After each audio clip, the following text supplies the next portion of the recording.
साबिक वजीर खजाना शौकत तरीन कहते हैं 10% सुपर टैक्स से सनतें बंद हो जाएंगी, बेरोजगारी बढ़ेगी।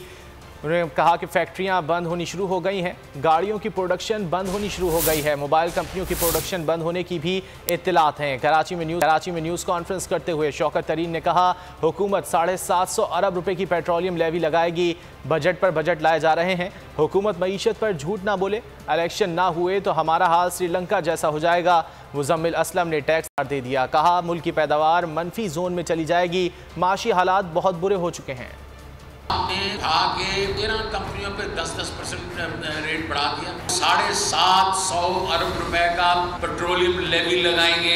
अभी फैक्ट्रियां बंद होना शुरू हो गई। मुझे इतला मिली है कि मोबाइल की कंपनियां जो हैं उन्होंने प्रोडक्शन बंद कर दी है, कई गाड़ियों की प्रोडक्शन बंद हो गई और चीजें बंद होना शुरू हो जाएंगी। अब ये 10% 13 इन्होंने इंडस्ट्रीज को लगाया, वो भी बंद होना शुरू हो जाएगी। ये इस वक्त हम बिल्कुल एक माशी मेल्टडाउन की तरफ जा रहे हैं और ये लोग अगर रहे और हम इलेक्शंस नहीं करवाए, हमने एक रिप्रेजेंटेटिव गवर्नमेंट नहीं आई लोगों की, तो हम खुदा ना खास्ता श्रीलंका की तरह हमारा आशर ना हो। अगर कारखानों की रफ्तार वही रही जो शौकत साहब की जो है 10% के हिसाब से रही, हमारे हिसाब से कारखानों की रफ्तार मंफी हो जाएगी। और इस साल जो 7,400 अरब रुपए जो टैक्स देने जा रहे हैं, मैं आपको कहता हूँ अभी पेशेंट भी करता हूँ कि ये 6,500 अरब की टैक्स नहीं लेंगे। और 75 साल में एक दफा जो कोविड की वजह से मंफी ग्रोथ हुई थी, अब हम 2 से 3% पहले कह रहे थे ग्रोथ होगी, वो भी नहीं होगी, वो भी मंफी हो जाएगी। ये जितने दिन कंटिन्यू करेंगे उतना जो है इस मुल्क की आवाम और कारोबार और मईशत पे बढ़ेगा।